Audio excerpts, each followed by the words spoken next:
Welcome to our channel. Today we how to install Airtable calendar views for project scheduling. Quick tutorial step by step clearly.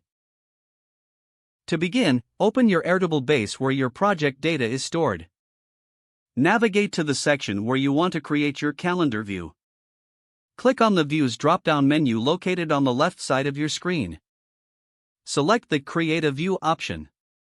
From the list, choose Calendar to initiate a calendar view. You will now see a prompt to name your calendar view. Enter a name that reflects the purpose of this view, such as Project Schedule. Click Create to finalize naming your calendar view. Next, set up the calendar view by selecting which date field you would like to use. This field should correspond to the project deadlines or start dates. If your base doesn't have a suitable date field, you might need to create one. To add a new field, click on the plus icon next to your existing fields. Select Date from the Field Types menu that appears. Configure your new date field by giving it a descriptive name like due date. Once created, return to your calendar view settings. Click the Customize button to adjust additional view options. Here, you can choose which fields to display on the calendar entries. If needed, you can customize color coding to help differentiate between projects.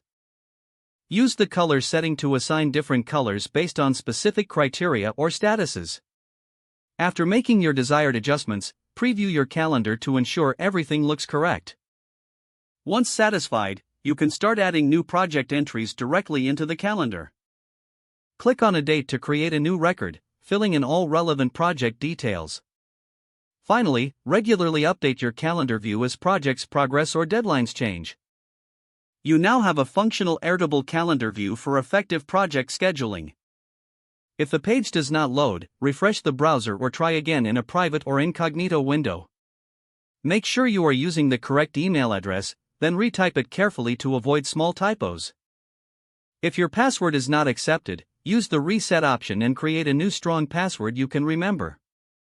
Check your spam folder for verification or security emails, then complete any requested confirmation steps. Enable two-factor authentication if available to improve account security and reduce unauthorized access risk. After signing in, review your profile details so your contact information and settings are accurate and current. Don't forget to like this video and subscribe to our channel for more step-by-step tech guides.